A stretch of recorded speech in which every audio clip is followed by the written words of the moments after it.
Show it again. Okay, I'll probably be equally excited because I'm an excited person. Uh, All right, it says that we're live. we are live, live, live, live. I think I could only see. Okay, there you go. Hello. What is We up? are. This is the second episode of the TCG Show. I'm Marilyn. I run New Jersey TCG Show, and I'm here with Joey from Ditto. Joey from Ditto Dudes. How's it going, When everybody?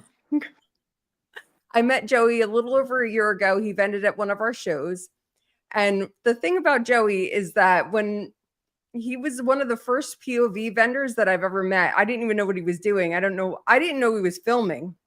And he can't there was some drama at the show that day, and a woman she's always involved in the shit. But this show, she came up to me and she was like, "Oh, this vendor, he's a new guy. He's taking business away from our table and this and that." And I was like, who is this guy? I was like, he's taking business away from your table. Yeah, he's taking the cards and he's giving cards away to the kids. And I'm like, oh, like that doesn't seem like a big deal. Like he's giving cards away from the kids. Like, man, and then I was like, okay. And I told you the same thing I told her. I said, like, I hear one side of the story, you hear another side of the story, and then sometimes it's in the middle. And you came up to me and we hadn't even really, I don't even think we met yet. And you were like, "Hey, I'm with Ditto Dudes and this is what's going on." And I just give like some bulk cards to the kids. And I was like, what? I was like, this is okay. Like what's the drama? Yeah. But yeah, so that's what it was. And then I see the video, and the lead up to the video is you saying that you're gonna, like you got in a fight with another vendor, and I was like, oh, this is what's gonna go viral. It has a lot of views already, and that's not the reason why he went viral. And now it's the reason. You can go watch the video, but spoiler alert: the reason why he went, like, he got all this attention is because of the sweaty hands. And I'm like, every time I see your videos now, I'm like, you go to shake someone's hand and you're like, ooh, and I love it. It's like my favorite part of watching your videos, because then you have to go and explain it, and it's just like this kid said to you that you had sweaty hands, and it was the funniest thing to me. Yeah, I mean, there's sometimes, I mean, nowadays, like, I still shake people's hands, but like if I know that my hands are clammy, and like if it's really hot, especially at maybe like one of the Woodbridge shows, like in that new building, it's just I just know that I'm like, I'm not gonna touch your hand. Just give me the fist pump. Like that's it. So no, it's something that I've learned to learn. Just not like, just don't shake anybody's hand. You don't want to have another interaction like that. No, but it's really great. I mean, like it's kind of like an icebreaker too, and like people, they see your videos and they come up to you and they'll just pound you. They won't even go for it. So yeah, but you were one of the very first people that I saw with the POV videos, and it's just completely taken off, and I'm so proud of you. It's really, you connect with your customers, and people feel like they're able to just go up to you and talk to you and have a connection with you just through watching your videos. And I think that's awesome, especially because there's a lot of new people who are in the hobby and coming to shows, and they want to feel comfortable. It's a really intimidating experience going into a show, especially a bigger show, very crowded show. Yeah. Then you see a familiar face and someone who you might have only seen in videos. It's like, oh, it's Joey. That's my guy. So so tell me a little bit about the videos. What made you start with your POV videos? So it's actually really funny because like you were talking about when I first ran into you, I ran into you at one of your first NJ TCG shows, and I'm pretty sure I came up to you and I was just like, hey, I want a table. What do I got to do? And I'm pretty sure you were maybe like my second or third show. I can't remember. But when Bulbasaur first posted his first vendor point of view video about like a month and a half prior, and I'm no BS here, like whatsoever, and I was a little late to the party, but I was telling my brother, because I was watching this guy, Sports Card Investor, who is like a big sports YouTuber with like the market on sports cars and everything. And I remember I watched a video because my brother would watch him at the office, because me and him worked together. And I would watch this video, and I remember he did one where he was at a sports show, he was selling, he was vending, and his video was a little different because he has like a professional film crew, and like it was really crazy. But I looked at my brother and I'm like, I gotta do Pokemon vendor point of view. And but I was always like, I was waiting because I really didn't have a lot of inventory. I didn't have a lot to start with. So for the most part, I was like holding back. But I knew it was such a great idea. And I was like, I need to do this. Like, I know it's going to be big. And then Bulbasaur posted and he blew up. And I was like, oh, I was like, I should have done it. So after he posted, I was like, all right, I don't care what I have. Like, I didn't start with a lot whatsoever. I started with like probably like $2,000 of inventory. It was an Evolving That's a Skies booster lot. box at the time, which was like $500. An Unbroken Bonds booster box, which was like 600, and then like my first PSA submission, which was like 44 cards, and I think I got like a 20% 10 rate. It was horrible. So I had nothing. I really started with nothing.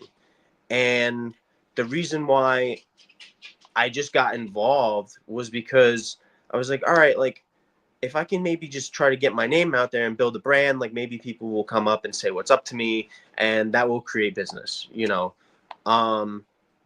So I was probably like out of the gate. I know like it was Bulbasaur, but I was probably maybe one of the like the first 5 vendors that did vendor point of view, along with like King, Pokemon to go. I know Parkmon. He doesn't really do it too much anymore, but he was one of the originals too, and he was in New Jersey, and King was in New Jersey. So I was like, all right, time to go. Like, let's do this. And I mean, ever since, I mean, I've just been posting as much as I possibly can, and just trying to be as consistent as possible because I want to be at that level with like Bulbasaur and those guys because I'm only at like 3,200 subscribers now, but I've been doing it for so long, and I'm just like, come on, like I need to take that next step and like take that next leap because at the end of the day, like I do this for fun, but I also do it because if I can build a YouTube and be as successful as some of these other guys, my whole goal is to like give back as much as I possibly can of like whatever I made on YouTube because it's not anything that I need. You know what I mean? This is just Yeah. like fun. What are you planning on giving it back to? What is that like, through giving cards away or giving Yeah, it I back to mean, a specific like charity or I've person? told I've told people like Bulbasaur just released a video like he made like $45,000 last year on YouTube, Wow. like just from YouTube. And obviously he's doing the card business, so that's growing naturally. And this guy has almost probably $1 million in inventory. Who knows? But for me, like I think I'll be very, very honest. I think since I got monetized this summer, it was like in July. I've made maybe like $1,100, $1,200 on YouTube, Nice. but I've How long given did it away take most you? of that money. Oh, wow. Well, how long did it take you to go from like 0 to your subscriber count now? So Uh did you was it around like November when you first did the show with me, or when did you first start doing so YouTube videos? my first vendor point of view video, I looked at this yesterday because I was like, I knew I'm going on the podcast. Like, I want to get my facts straight. So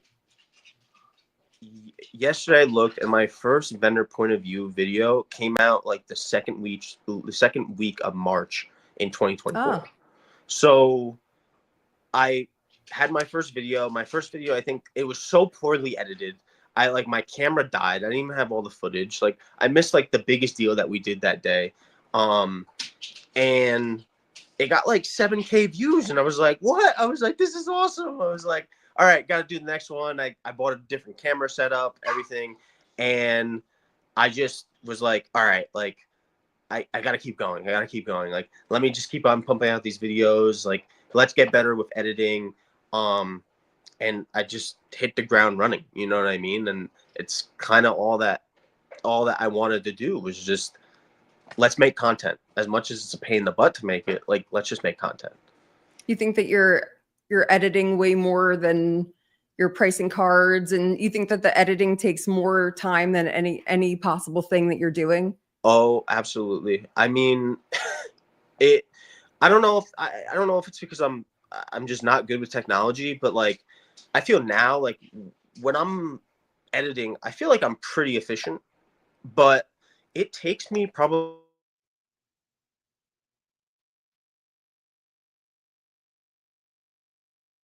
Oh, I think I lost you.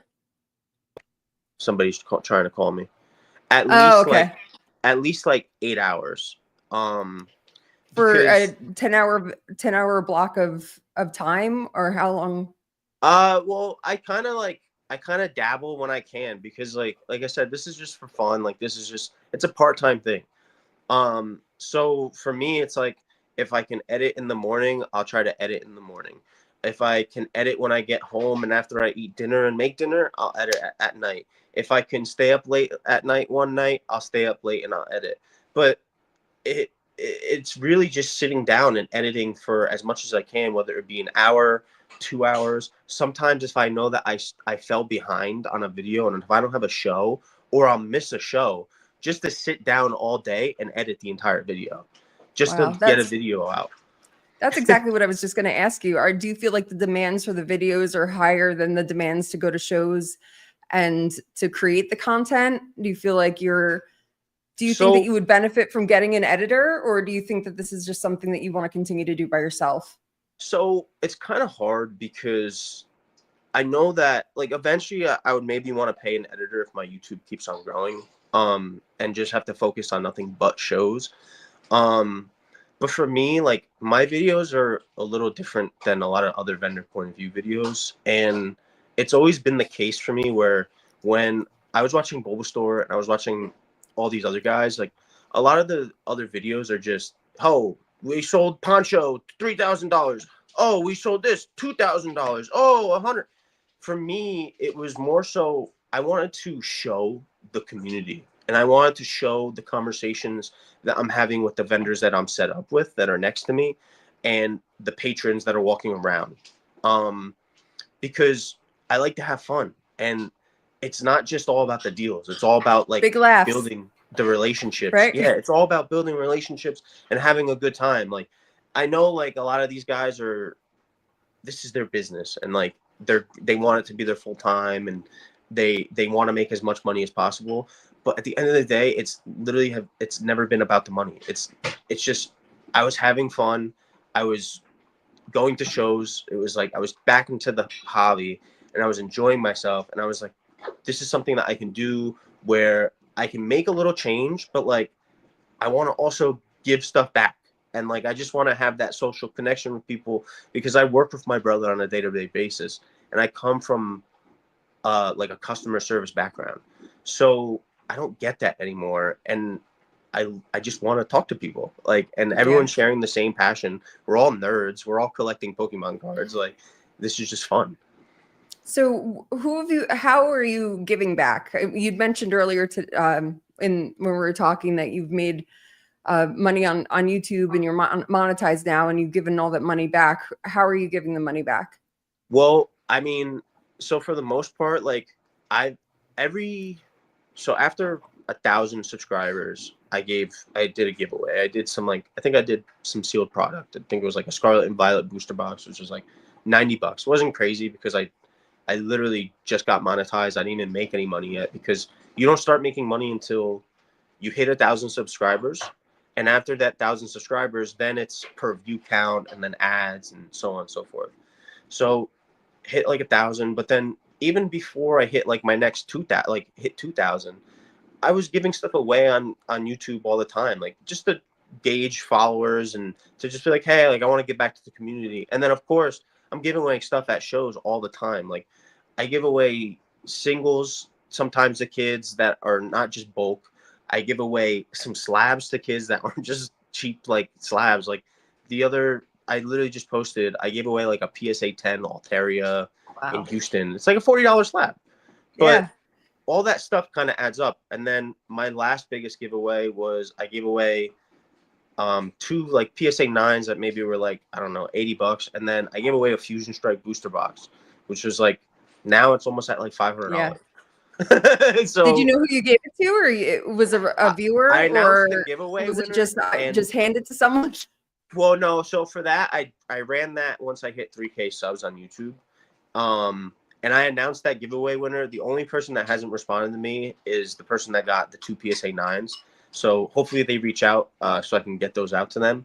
But I mean, if you total up little by little from like everything I've probably given away, like I have probably given away like at least 90% of what I've made on YouTube.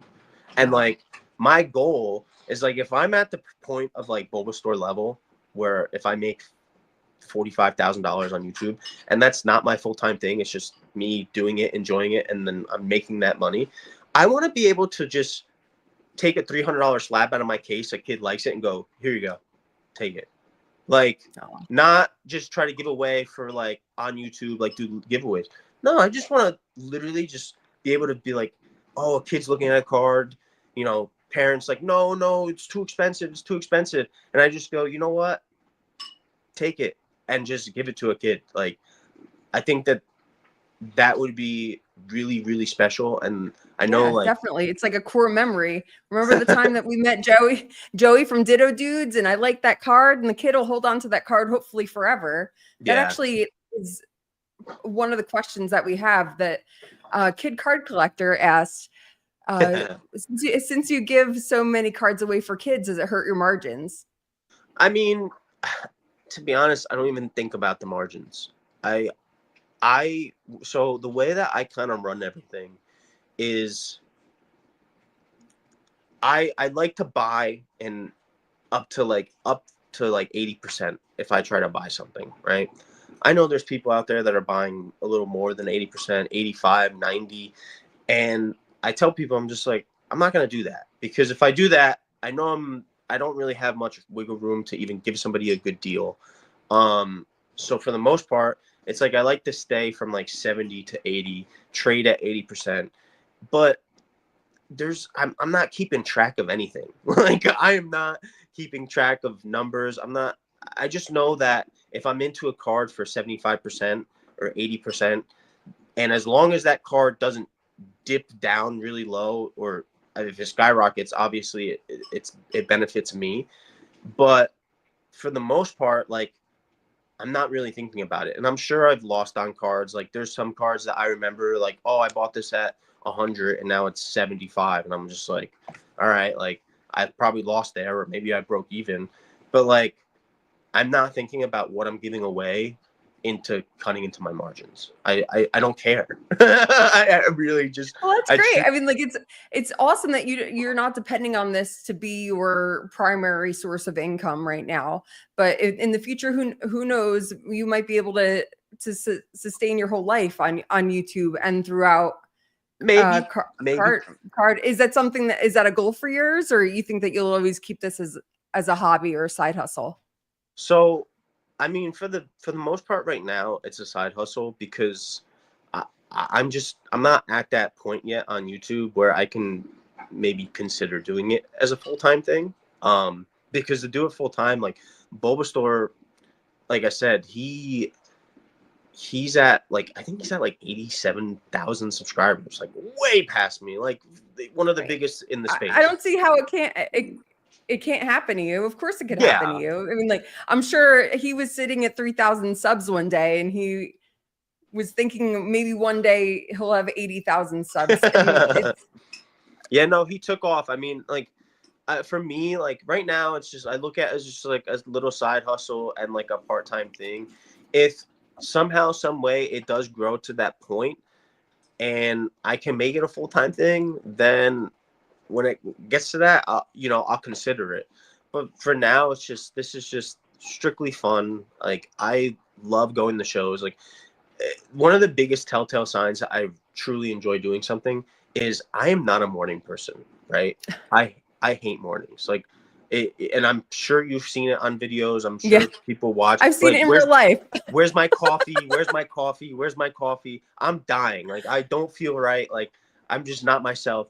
But for me to wake up in the morning and I know that I have a show the next morning, even if I bounced the night before, which is I'm running on 3 hours of sleep, I spring up out of bed and I'm ready to freaking go. Like, I'm just, let's go.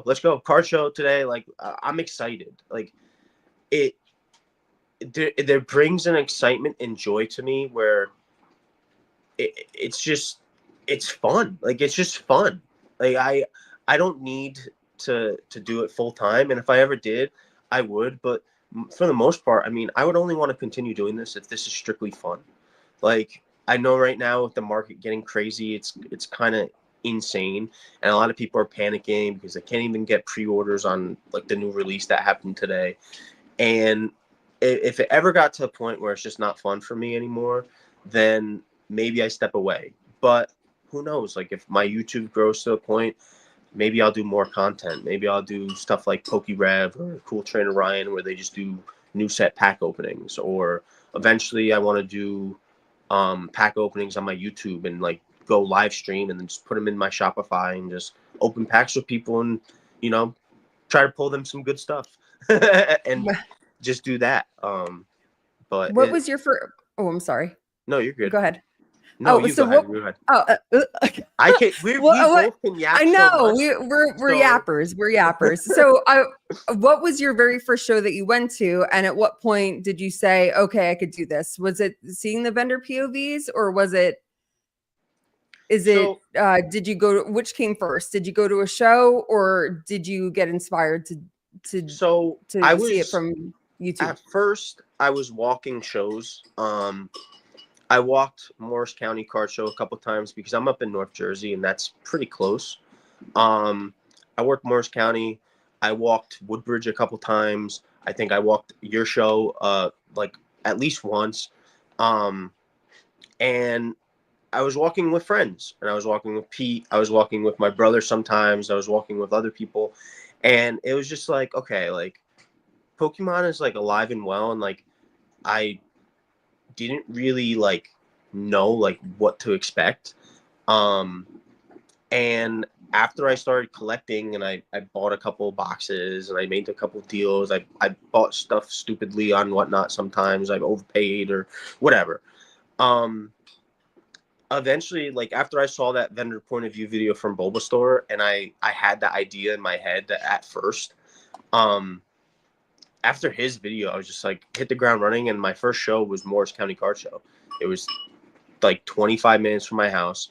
I wasn't even set up by myself. It was actually my brother's table, and he gave me like a little small like sliver on his table to set up a case. And I didn't even remember, like I didn't even have my camera at that point, but I just remember being there and like doing a couple deals, and I was like, ooh, this is exciting. Like I can do this. Like I know I can.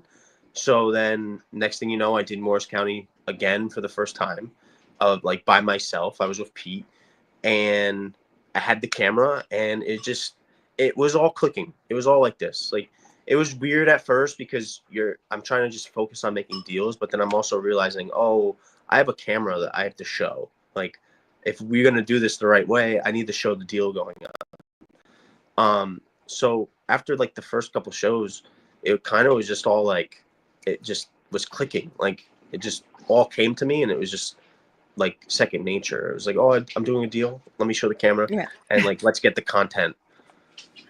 How did you come up with the name Ditto Dudes? So we got that question a lot. Why Ditto Dudes? So Pete was actually the one that came up with Ditto Dudes. He came up with a name for Ditto Dudes. When we started vending together, at first I wanted it to be called Blisty Boys. Blisty. Like I got some blisties on my finger. Yeah, I wanted to call it Blisty Boys because like blister packs. I'm thinking like blisters. Yeah. Because he was collecting like his goal, and if you look at his page, like his goal was to collect like blister packs, like vintage blister packs. And I was collecting like all like newer stuff, blister packs, and I was like, okay, I like blisters too. This is cool. Like, let's do Blisty Boys. And then out of nowhere, he was like, oh, like, let's do Ditto Dudes. And I was like, you know what? I like that. It's got a ring to it. Like, let's just go with it. So then we went with Ditto Dudes. It was catchy. And I mean, since it was just, that's what it was. You know what I mean? That's just what it was. So you and Pete are no longer vending together. You guys have decided to go your separate ways. So or we vend together. Like, we just vended Woodbridge together this past weekend. But the way that we kind of like separated was, for the longest, there was a couple times where he was like, oh, like, do you want to split? Like, do you want to split inventory? And I was always like, like, no, like, let's stay together. And then eventually, it was before my first Collecticon in Richmond. I decided, I was like, okay, like, you know, let's split inventory, because he always mentioned it, and I was always like, like, let's see where it goes. But before Richmond, I was like, I'm traveling. I actually went to that by myself. wow. And That's I was brave. like, I'm traveling. I have all these expenses. I was like, let me split off, because at the time, those margins were even slimmer because we were splitting inventory. So I knew that if we took a loss, like, we're taking a loss. Like, it was not like just, or if I gave something away, like, that is definitely cutting into margins, because if you're buying something at 75, 80% and you're splitting it, if you sell it at 100%, you're only getting 10% each. If you sell it for even less, you're working on 5%. But if I'm going to travel for a Collecticon, because the YouTube started to grow, and I was just like, okay, like, I need to start getting my name out there, and I need to start traveling. So for me, it was like, all right, like, I'm paying for travel costs. I'm doing all this stuff. Like, I need to start making it where the margin that's being made is going to be for me.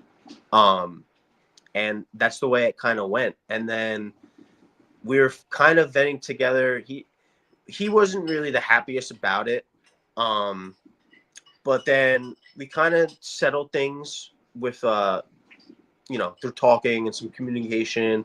And then here and there, it was just like, it's either he didn't vend, or I would vend and he would get a table at another time. And it just, we weren't ever together. But like, I know we're doing your show together on the 25th.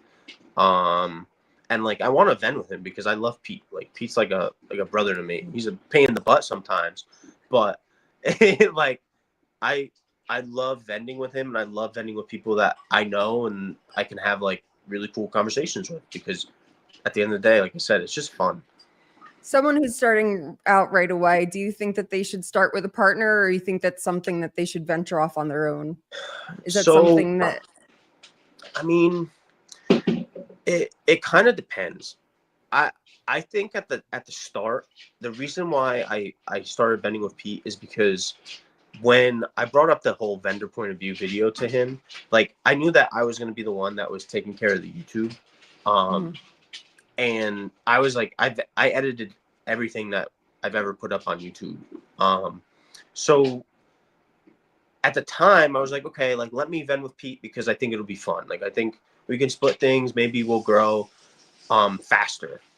But at the end of the day, I kind of realized it was probably, if I started by myself, I think that the growth would have been exponentially larger. Just because everything is coming to you and it's not being split. And then I mean, sometimes, if there's been times in the past where, maybe he didn't want to buy something from somebody or trade something, but I wanted to, and then it becomes like, you might have different taste than me, and he, like, it just doesn't work that way. Like, because I know for Pete, like, Pete loves vintage, right? right? For me, I Shout out Retro Pete. like modern. Like, I love vintage too. Yeah. But like, I like modern. And like, I remember, like, he's not the biggest fan of Scarlet and Violet stuff, but I was like, yo, some of these Scarlet and Violet cards are really freaking nice. Like, they're cool. Like the illustration rares, the SIRs, and like he wasn't the biggest fan. So like for me, like I would want to buy some of that stuff or trade for some of that stuff, and he wouldn't. So it was like, okay, like we're button heads here and there. Like so when I split away, it made sense because he could focus on what he does. I could focus on what I do.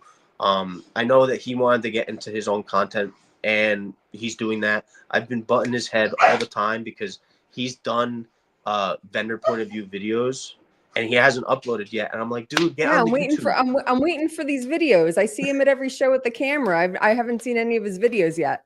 I am on his butt. I'm telling you, like, anytime like he like will mention something and like he's like grinding my gears here and there, I'm just like, dude, I'm like, upload a YouTube video. I'm like, what are we waiting for? Like, this is, you said that you were gonna do your own content, like do it. Because I've always told him like I'm here to help, like whatever you need, like I got you, because editing is no joke. And like from where I started when I first started editing to where I'm at now and learning like the little tricks of like how to upload images and like make sure that the image comes up the right way and just like Are you going to doing drop your editing software? Let people know what your editing software is? I use CapCut. Yeah. I use CapCut. Yeah, CapCut's I mean, I used to use like some weird editing program I paid like $80 for. It was like the worst thing. I shouldn't have ever bought it. And then I started using CapCut because I don't know if it was the Pokeplumber or if it was Minimal Cars that was like, oh, just use CapCut. Like, it's super easy. Or no, I think it was King. But started using CapCut, and then I haven't stopped ever since because it's super easy. Like, super easy to learn.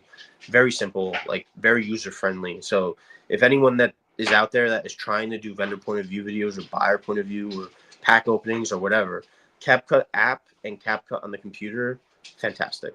Fantastic. How do you feel about the state of the Pokemon market right now? Are you worried about it? Are you still going to make content no matter what? Are you going to, go until your case is dry? Do you feel like are you going to run out of inventory? Are people going to stop buying? Or you think that people are going to stop selling? So that's a really good question because I've seen like today, like Journey Together, right? This is the new set in like March. So Prismatic hasn't even dropped yet. And the Prismatic craziness was insane. Like it was bonkers. Today, same thing. Pre-order dropped. Luckily, like when I roll out of bed in the morning and like I'm making my breakfast, I'm on my phone to see like if anyone DM me at night and like if they're looking to buy or sell or whatever. And luckily, I caught somebody's story that they had a pre-order for Journey Together, and I got my 2 ETBs. But I know, oh, nice. I know a crap ton of people and a crap ton of vendors that didn't get jack squat. Like, Yeah, I didn't get any. It was like this. It was instant. Yep. The site was crashing. I was like, holy crap. So and people were kind of like remembering like the COVID days, and like I wasn't fully collecting during the COVID days, but I remembered it. Like I was buying Champions Path and Vivid Voltage, not to resell, just to buy. And like me and my brother still have plenty of Champions Path like stashed away. But like I remember those days, like hard to find stock on the shelves. Surging Sparks nowadays, hard to find. Prismatic is going to be even harder to find because it's an evolution set. So right now, with the state of the market, I'm a little scared. I'm not going to lie, because I think that at the same time, I think that a lot of these cards are being heavily manipulated. I truly believe it. I look at it as like a stock. And there's people in this hobby. Me, I'm Joe Schmo. I have like $25,000 in inventory. Joey Schmo.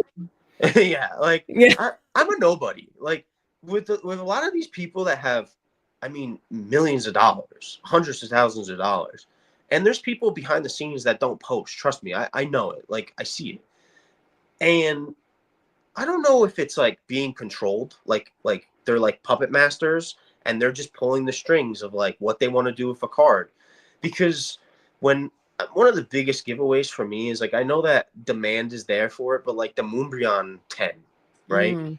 That card just surpassed $3,000. But Insane. I look at it and I'm like, there's fucking 15,000 of these cards in PSA 10s. That's I get I that. saw the felt hat Pikachu in a 10 is something like $700, and there's 52,000 of them. It blows my mind. 52,000. It's It blows my crazy. mind. It's crazy because I have one, and I put it in the case in my husband's store, and I was like, if someone wants to offer me $500, I'll take it. And someone came in and said, how much? And the guy said the guy working said 500. And he called me. He's like, Marilyn, are you sure? Are you sure you want it for 500? And I was like, you know what? Take it out of the case. Take it out of the case. But then the next day, I'm looking at 600, 700. I'm just like, are you kidding me? Yeah. Where did this come from? Yeah. Yeah. No, it's nuts. Like, the thing is with the Pokemon market is that it fluctuates so much.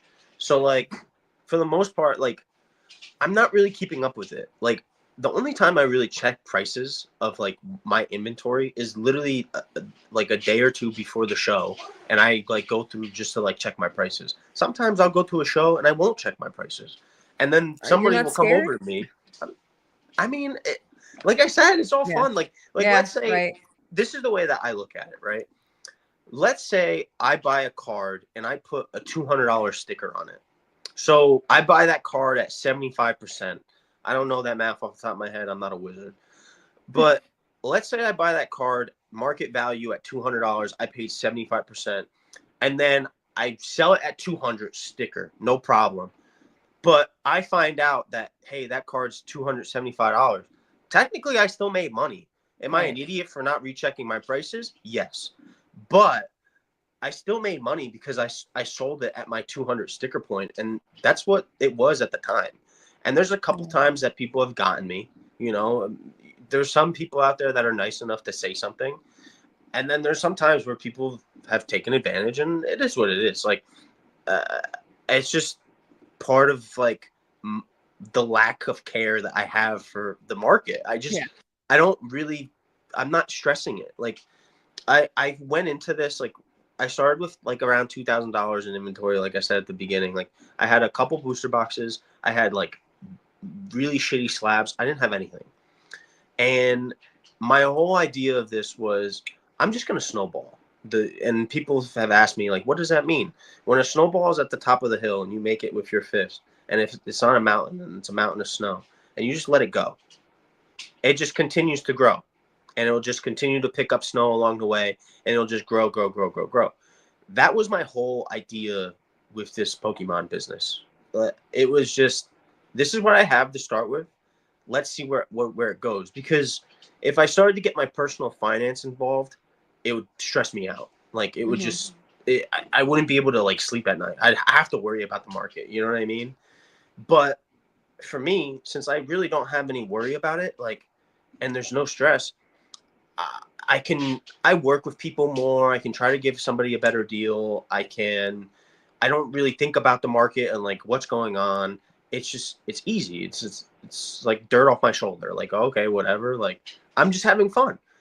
But I think that right now is a time where you can look at the Pokemon market and like there's worry. Like right now, like I'm kind of worried to buy from people.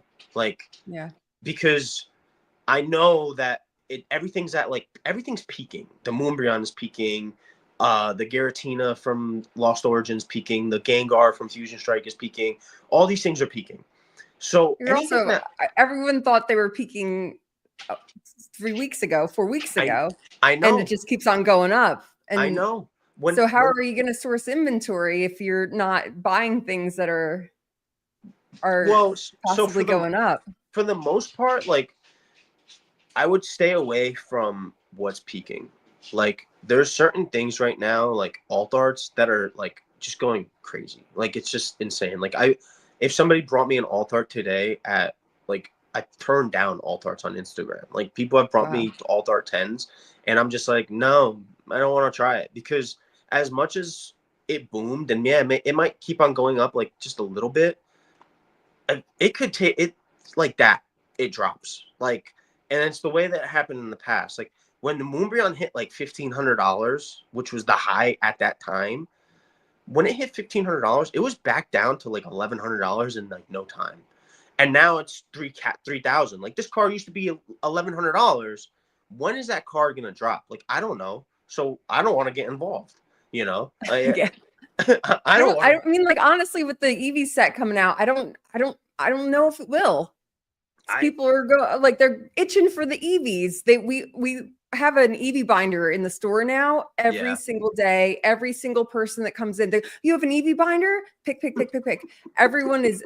Who knew that everyone loves EV so much? But there's an EV set coming out, and everyone is open the terrestrial festival so ferociously, and so everyone's obsessed with EV. But soon people will love Team Rocket. Oh, I mean, those sets, I mean, I said it prior because I remember when Terrestrial Festival got announced. And I think when when all these arts started to leak and in the Japanese set, I remember Evolving Skies started to go up. The certain alt arts brawl were starting to go up. And I remember telling people, and I'm editing a video right now from Bucks County. And at the time, I think everybody and their mother was asking me about my Evolving Skies ETB prices. And at the time, I think they were like 195, like 200. Now they're like almost at like 250. And it's not as big as a jump because it's only an ETB.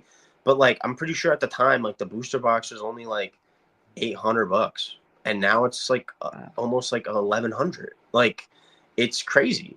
So certain things will drive up like older sets. Like the way that I look at it is like with the Rocket set coming out, right?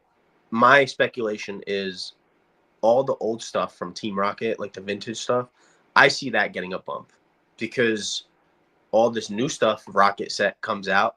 People are like, oh, like, I don't know, like whether it's a new collector or a veteran collector, I feel like they're just going to like look at all that older stuff and be like, ooh, like this is really nice. Like, let's get into this stuff. And then the market is going to dry up for whatever's available. And there's not even that much available because it's low pop stuff. Right. And then those prices are going to start coming up. Same with the megas. When the mega set comes out, the old megas, like those started to get increases when megas were like rumored, like before the set was like kind of announced today. The rumor brought up megas. I remember megas that were like $10 were like $35 out of nowhere. Wow. So like the same thing with those is if there's a hype around it, it's gonna drive up the market. But yeah, it's scary. I think that the tag teams are gonna go even crazier out as soon as the journey together. Yeah, it's just like everything.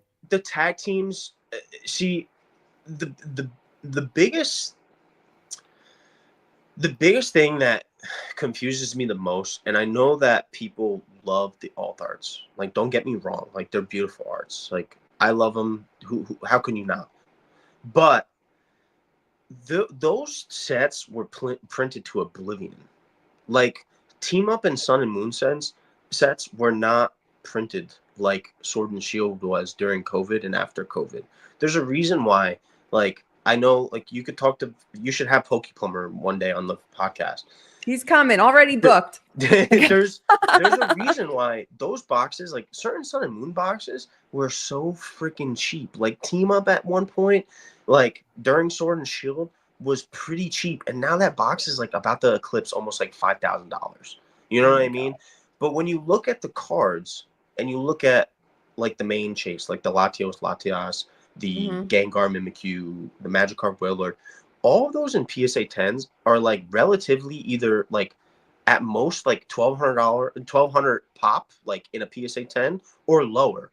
But when you look at all these alt arts, there's not a single like main chase alt art that's not at 5,000 or more.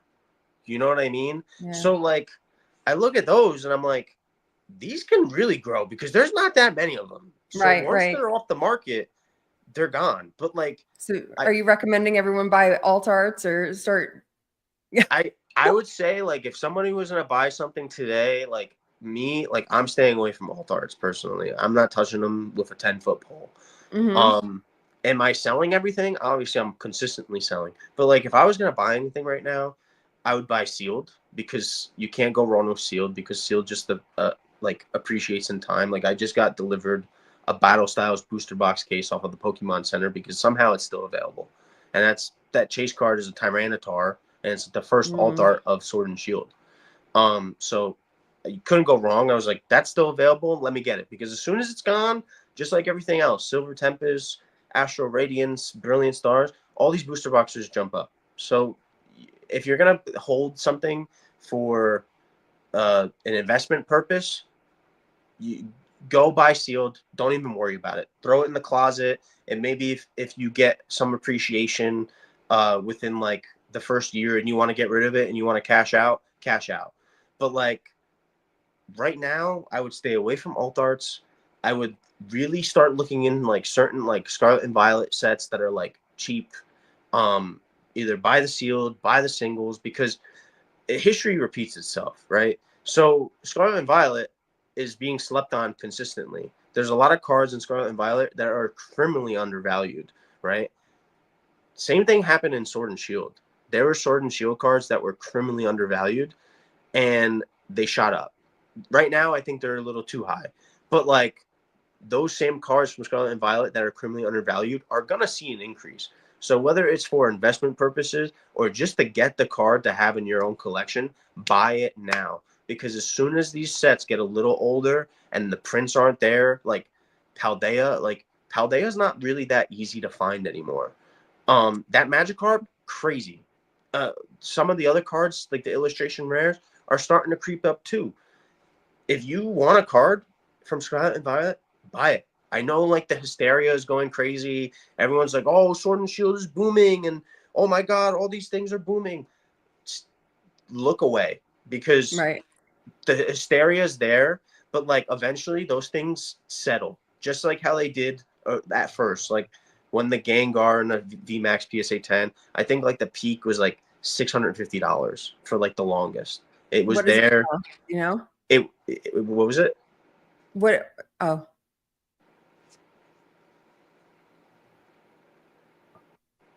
Can you hear me? Yeah, I can hear you. Oh, okay. What was the do you know what the Gengar is right now? So the Gengar, I'm pretty sure, is like at $1,400. And like I remember when that card in a PSA 10 was $350.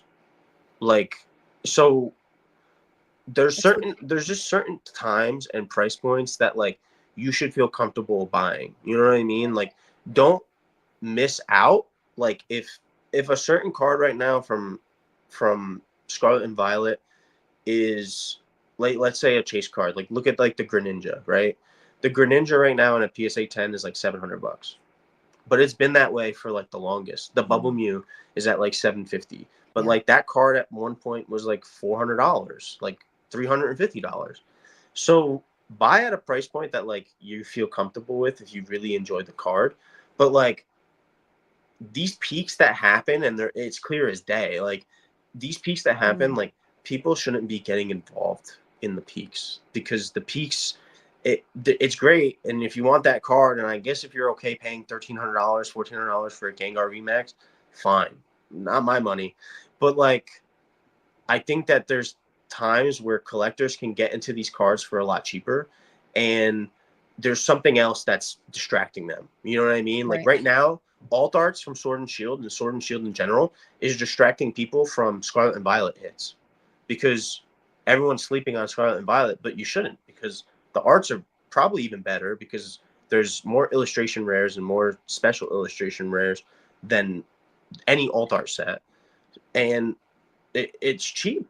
Like buy it now. Like if you want the card, buy The it. deal is now. The Yeah, deal is now. That's like what the Poke Plumber said that the other day on a live stream.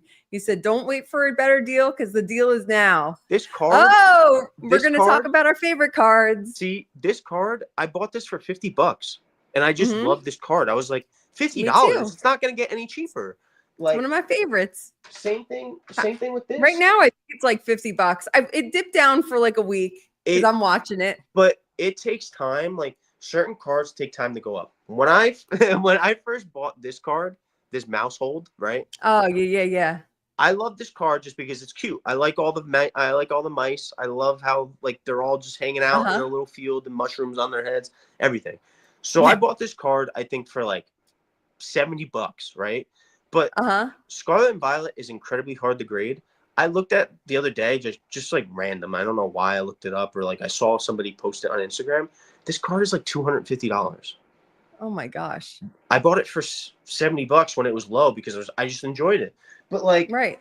when things are low, buy them because Right. it's not going to get any lower. Like Pokemon, some things might drop drastically, but for the most part, like really nice artworks, I can only see them going up because they're really nice artworks. Why Yeah. wouldn't people want them? You know? So that Chansey card, that's one of your faves? That's one of my favorite illustration rares from Scarlet and Violet because there's so much I know you going like on in that the card.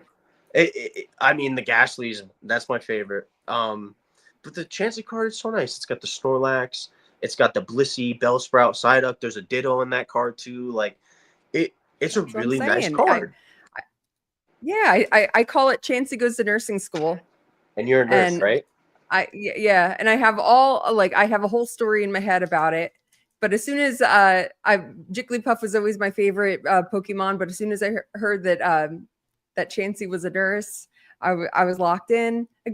Yeah. And I always say how lucky I am, and I feel very, very lucky that Pokemon Auction House actually gave this to me at Cards for Cancer a couple weeks ago. Oh, It's he's the best. a Japanese Chansey, and it's a PSA 8, and I love it, and it's like it's just perfect, and it says lucky on it. I'm the luckiest. I really feel like I'm the luckiest person in the world, and yeah, I love it. And I have this little case that I got, and I put it up on my desk. New York Crazy Slab Man gave me this case when I bought a bunch of stuff from him. Yeah. So yeah, that's my favorite. You gotta buy these cards when they're cheap. Like this, like I've talked about this card since the start. The Ghastly in Houston Collecticon, Robert Pokepoppy, I told him it was at the time when this card was $100 in a PSA 10, and I've been saying it from the start. I was like, this card is criminally undervalued. It is the entire evolution line. I believed in it since. So I sent them. I was like, here's just a stack of money. Go buy as many as you can at $100 a piece. Just go buy as many as you can. And this is the only card that I've kind of kept up with because I have my own personal copy, and then I have like I think 7 PSA 10s left. And I checked it today, and all the recents are at $250. It was one of those cards where I believed in it, and I thought, well, this is the low point. Like if I could buy this now, as many as I possibly can, it'll be like a little side investment, and I'll make whatever extra on top, even though it's going to be really hard to sell them all. Yeah. Well, you hold on to them until you sell them one by one. You'll get. I'm sure you're gonna fire buyers. Oh yeah, absolutely. Do you think that sports vendors and Pokemon vendors should be in the same place, or do you think that they should be separated? This is a question from the other day, and I think it's really interesting. I'm curious to see what you think. Also, do you have any opinion on it, or? So I haven't really. So there was one show that I've been to that had them separate, and I actually really liked it. I thought it was a great idea. When I sold at Bucks County, the video that I'm editing, it was like shortly after Houston Collecticon. The way that they had it was like this entire like row of like both sides. So there's 2 sides of tables. This entire row was nothing but Pokemon or like TCGs, and then everything else in the show was sports because it's primarily a sports show. But I think that it makes sense to separate them because if you can just tell people like, hey, this side of the room, or if maybe you have a separate room or whatever, if you can say, hey, that's where all the Pokemon is, it just takes that away from people to walk around and just go right to where they want to go. Because if somebody has a mixed show and they have Pokemon and sports and TCGs, whatever, if you could just direct them there, it saves them time walking around. It's probably also beneficial for the vendors too, because they're all coming right to you guys. You know what I mean? But then if you have them separate, they have to walk the entire show floor. And I mean, it's cool seeing other cards, right? Like I like sports too, so it's really cool to see like other sports cards. Like I like Hmm. them, even though I don't collect them. I just like seeing them. But like I know that there's people out there that don't care about sports like at all. So Right. like for them, to walk through an entire venue and like have to like skip all these sports people and like look for Pokemon. If it was easier for them just to go to like one area that's like that's all Pokemon, it's like that's what they came there for. You know what I mean? Right. Do So you do you recommend that someone does a big show like Collecticon first, or do you think that they should start small, like a like a VFW or American Legion show? it kind of just depends on like what they're starting with. You know what I mean? Like I've had people that reached out to me so many times where like they're like, "Oh, I want to vend like, you know, what should I do? I only have this. Like should I buy more? Should I, you know, whatever." But I've always told people like just vend. Like just go for Right. it. Like just jump in the waters and go for it. Like, you know, when the water's cold, you know how people like, oh, they dip their foot in, they're like, and they're scared to Yeah. go in. Just jump in, get it over with. You know what Right. I Just mean? Like, go. just go for it. But I wouldn't recommend the people like, oh, jump into a collecticon. Like, Right. unless somebody has like $20,000 in inventory of like their personal collection that they just want to like offload and they want to vend and that's their thing. Sure. But like, there was a couple shows like when I did Richmond, like I really didn't have that much inventory, at least like for Collecticon, because the tables are more expensive. If you God forbid you're traveling for it, that costs money. Like if you fly, I mean, I'm flying to Atlanta in February for the first Collecticon. That flight was $270. The table is $295. The Yeah. stay, an Airbnb that I'm splitting with people, is $115. And then there's food. Like, that's a lot of money. So, like, Right. if you don't have that much inventory to go to a show with, it doesn't really make much sense because you're gonna cut into a lot of your margin because you have over $500 in expenses.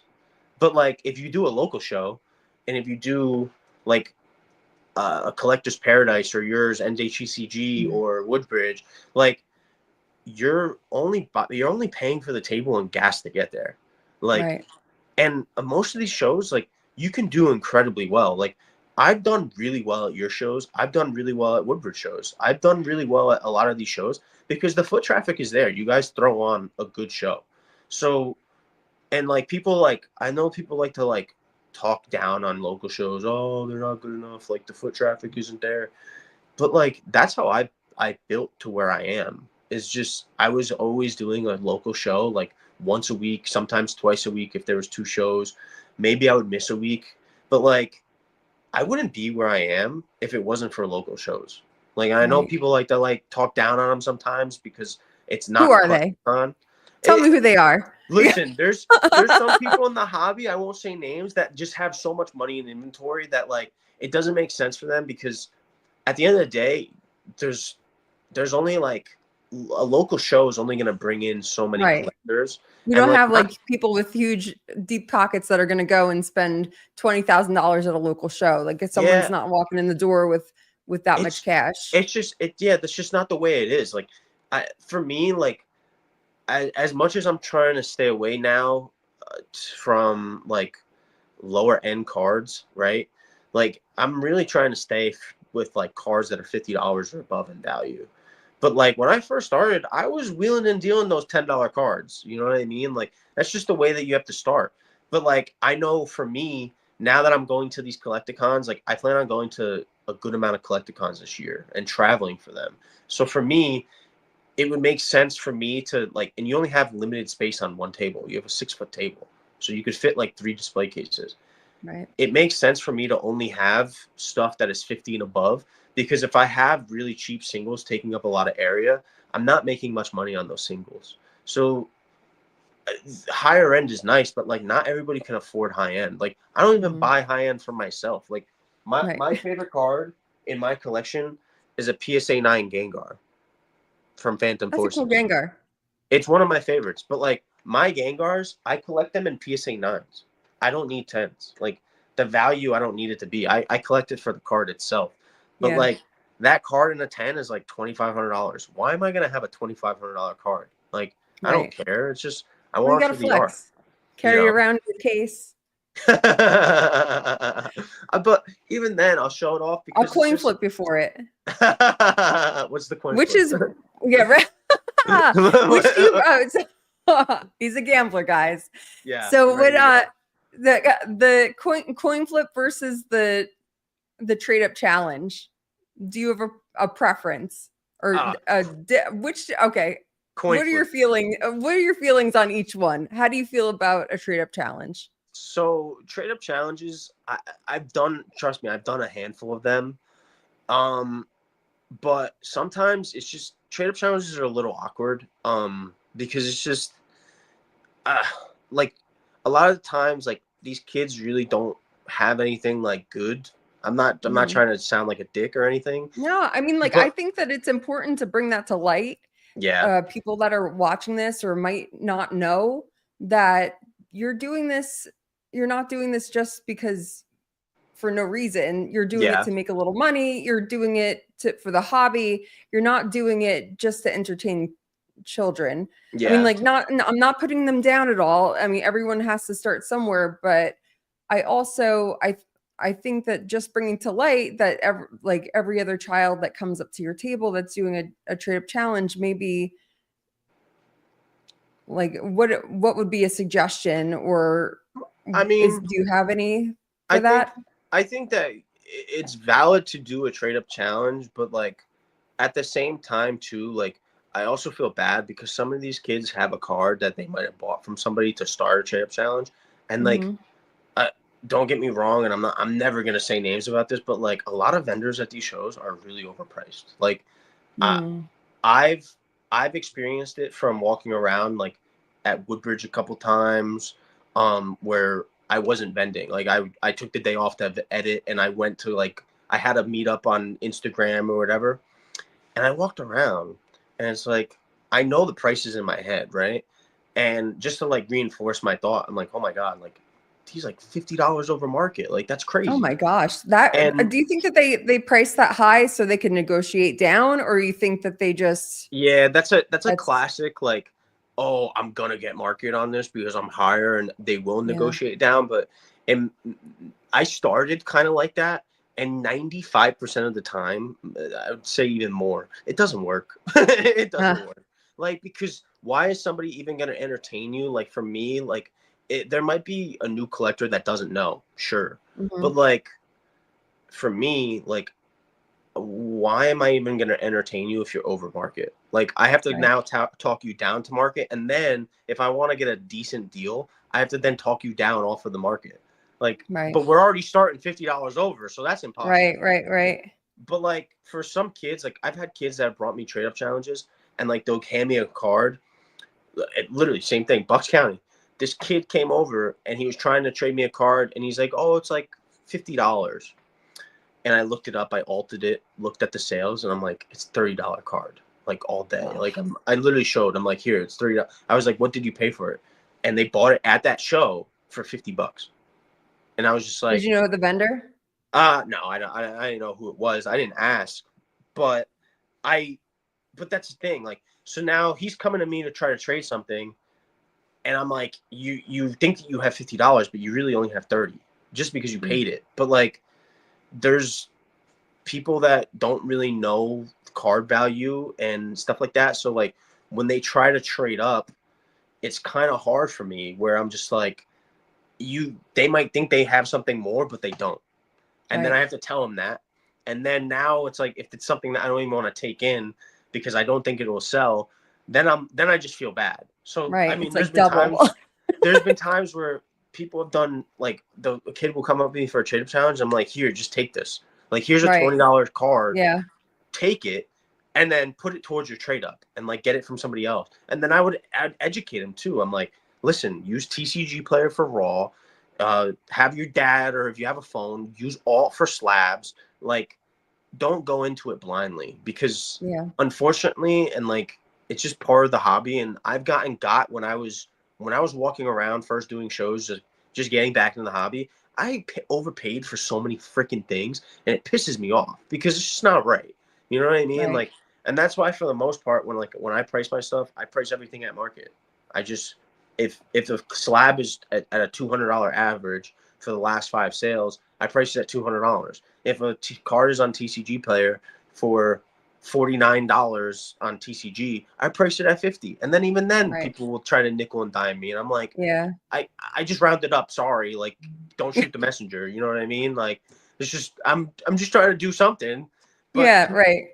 But I mean, trade ups are a little iffy sometimes. I mean, I would try to stay away, but I get the idea, and I get that it's really cool because you can trade up from maybe a $20 card into like a $75 card. Like, I've seen it happen. It's really cool, and it makes the kids excited. But like at the same time too, though, it is rough when they bring it to vendors. You know, Right. it's just the way it is. Yeah, there's so many videos that I see that they're in the middle of a deal and they've got the cash and they have the card in the hand, and then there's a kid that comes right up and they're like, I have a trade up challenge, and it's like and you just see the faces and they're like, it's a I'm going to say it wrong, but there's probably another terminology for it, but it's a turnoff. It is, like, right. because it just, you automatically just think like, like, what? Okay, what is this going to be? You know what I mean? And like, Right. for me too, I mean, it's hard to say no to kids. It's right. I hard. mean, like I think that some of the parents think that the vendors like it.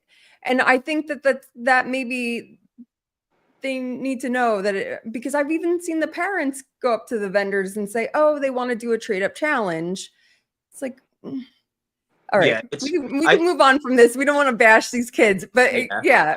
I mean, I think there everyone's picking up what we're putting down. There might be some vendors out there that do it and all the time. They might be, and I started doing it, but it's gotten to a point when I first started doing it, it's gotten to a point where now it's just gotten hard, and I'm just like, okay, I can't keep on doing this because, I mean, there's been cars I've gotten in trade up challenges that literally, like, I think I still have. You know what I mean? Like, so it's at a point, it's just like you can't do it all the time. Like, you just can't. It's hard.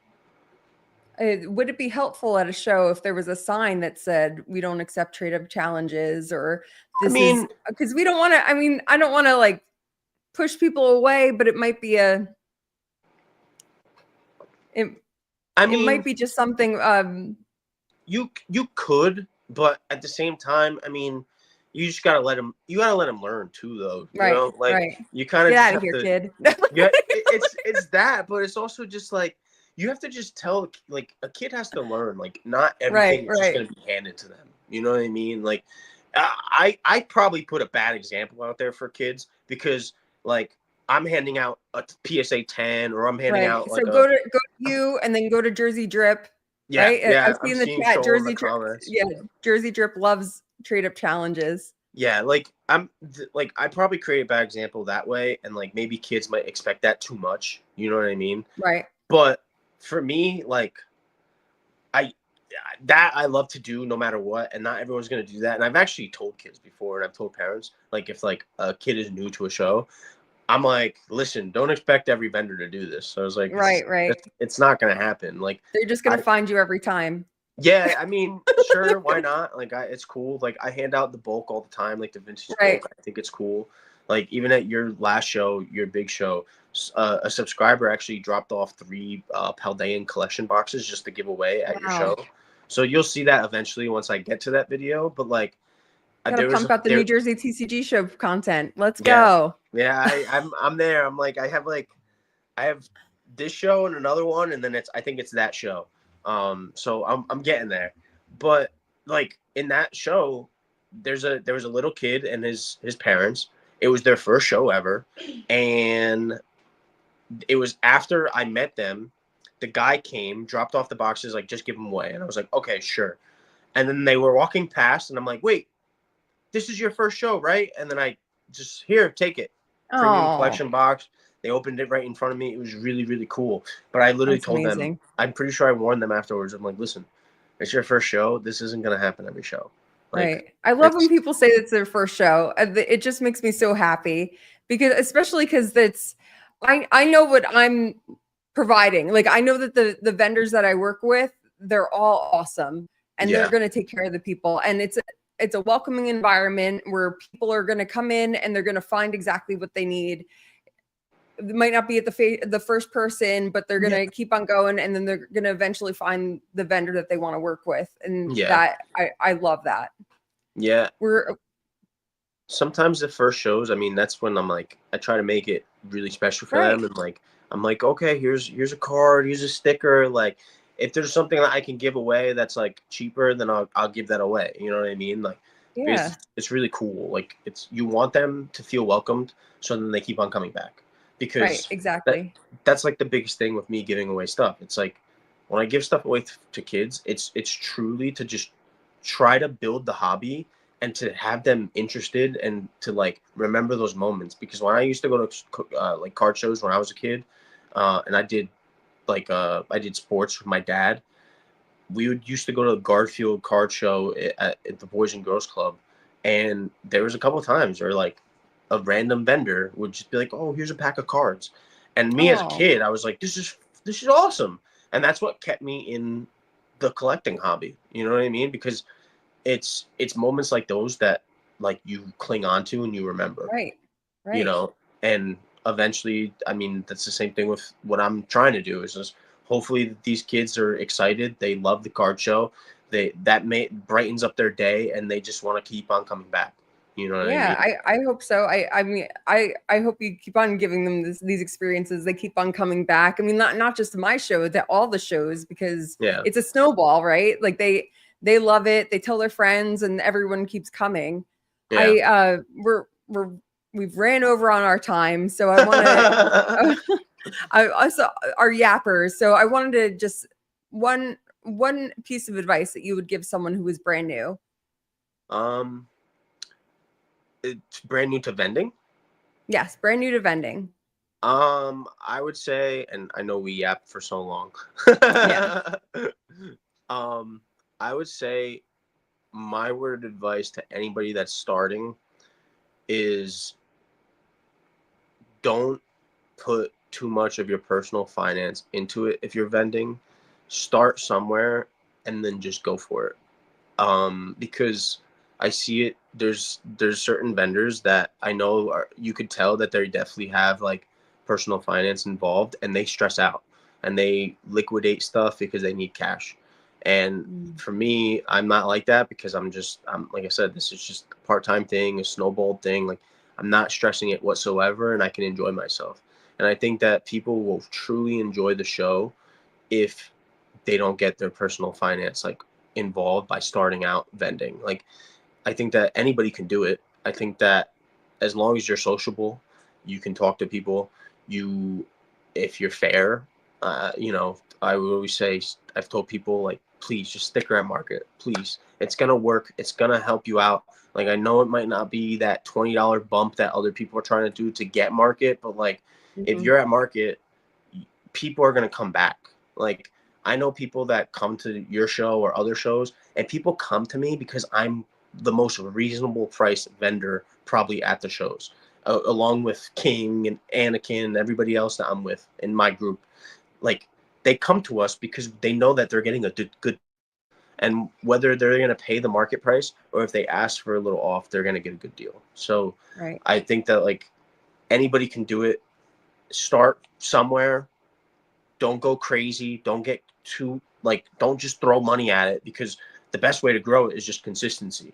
It's just be consistent, go to the shows, don't go crazy spending your own money and thinking that this is going to be like I'm going to get rich quick kind of thing. And just be fair. Just be fair. Be friendly, be fair, and have fun. Like, don't make it where it's stressing you out that you have to go to a show, you have to sell these cards, you have to, oh, this market went up or this market dropped and I'm into it for more. Like, no. Don't. If you think that way, you might not last. You know what I mean? You'll get burned out. Burn yourself out. Fast. Yeah. So Pokey Poppy wants a sticker. He's in the chat. He wants a sticker. I have my exclusive sticker that I have at my office for him, but I can't figure out how to use like paid with envelope label like on pirate ship. And I'm just like, I'm probably gonna have to write on it and then send it Yeah, out. right. You got a pen? We had a great suggestion from King Pokemon to Go. It's for you to give 5 questions to the next vendor that I'm going to have on, and that is going to be Shulpoke. She's going to be on Monday. And one more thing, I got to say, Joey is a great guy because not only does he vend at all our shows, but we originally wanted to do these shows on Mondays, but Joey has a commitment on Monday, and he kept the commitment instead of going and doing the show with me. But it's great because now we do the show twice a week because of this. Yeah. And like I really appreciate that. If someone says to me that they have a commitment and they can't do a show or they can't vend with us, I love it. I love that you're doing something that's outside of just Pokemon and just outside of vending, because this, although people want to make it their life, it's not your entire life. Yeah. And that just, it shows your character that you're able to keep your commitments outside of this. Yeah. So I had to say that before we move on to the next thing. It's something that I really appreciate, especially as someone who is in a relationship with someone who owns a small business and knows the sacrifices that you have to make in order to keep a good relationships. Yeah, so me and my, like I said, me and my girlfriend, we go grocery shopping on Mondays, and that's our day to go grocery shopping. So it's like I stick to that schedule. Yeah, no, it's great. If we go another day, then it's just like, oh, we don't have dinner. What are we gonna do? We don't have ingredients. We don't have this, and then it's like, okay. Well, we just got to go on Mondays. We'll keep that schedule, and that's that. So I'm glad that you were able to actually have me on another day. Yeah. And no, it's great. Now we do the show twice a week, and we're jam packed. Exactly, twice a week. It's very exciting. NJ TCG Show podcast to the moon. I know that you're gonna keep on doing very well with it, especially all the guests that you're gonna have. I mean, Shulpoke is awesome. She's a really amazing person, really, really nice, really friendly. One of the bright spots in the community. Like, she messaged me on Instagram and she's like, "Oh, you're the dude, like you're like the GOAT or whatever." I'm like, Shul, I'm like, you're awesome. Like, you have to understand that, like, you've been around this space longer than me. Like, there's certain people in this space that have been here so much longer and are just twice as good as me, 3 times as good as me. Like, I look at other people and I'm just like, nah, that's the guy right there. So, or just you have a really good list of guests coming on. So I'm looking forward to watch those episodes. Oh, thank you. Yeah, like a lot of the people are in the same circle. So like you keep a really good circle of people around you, and like it's all good vibes. So do you have the questions prepared for Shul? Do you want to shout them out, or you want to keep them a secret? I'm gonna keep them a secret. I'll DM you. All right. Okay. I told her I'm gonna get her on those. I told her. Oh, all right. I'm gonna make them a little, maybe a little silly. Okay. So as we're wrapping up, where can we find you, and where are you going to be vending next? You could find me at Ditto_dudes on Instagram and YouTube, and my upcoming shows. I'm loaded in January for local NJ shows. I have this weekend, Saturday, Collector's Paradise in Fort Lee. I have Pokemon Marketplace on the 18th, which is hosted by Liquid Games on a Saturday in Holmdel, New Jersey at the Bell Works, which is a really, really nice location and great show. I have your show on the 25th, NJ TCG. Are we in Somerset or Bridgewater for that one? We're in Somerset. We're in Somerset, at the Delta, right? Yes. Yeah, so we're at Somerset on that show, and then I think after that I have Woodbridge on the 2nd, February, and then Collecticon Atlanta, February 8th and 9th. So I'm keeping booked. It's just a nonstop. Yeah, booked and busy. Yeah, absolutely. Awesome. Thank you so much, Joey. It was a pleasure talking with you and getting to know you a little better. And we have lots of great tips for new vendors, and anyone that has any additional questions, you could reach out to Joey directly, and you can go see him at his shows. Anyone can always reach out to me in the DMs. Like, I've had a lot of people that have reached out, asked about, like, oh, what do you use camera equipment wise, or what do you do with this, or just asking for advice. And I'm always happy to respond and always happy to help people out. because I've had people when I first started that were helping me out. So, and I think anybody can do this, and I think anybody can vend. So I'm more than happy to help, and I appreciate you having me on. It was really fun. Maybe down the line, after you start running out of guests, we can do it again, because I'm sure that Yeah, for sure. I'm sure that we could have made this 3 hours, to be honest. Yeah, seriously, we're just a bunch of yappers, and we're twins. Yeah, we're twinning. We didn't even plan it. No, next time we'll plan it though, and like you can wear like a Chansey hoodie or something, and I'll wear a Gengar hoodie or whatever. Or dittos. I could get a Ditto dudes t-shirt. That's something that I'm actually planning on for 2025 merch.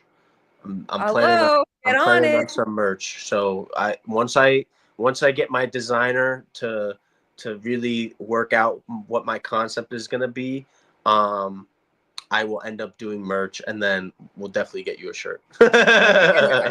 Joe, you got to sell your laugh as a ringtone. We have people in the chat. They're looking for. I don't know. I guess I'll record it or something like that. I don't know. Dreams do come true, everyone. Yeah, absolutely. All right, Joey. Thank you again, and I'll see you on the 25th.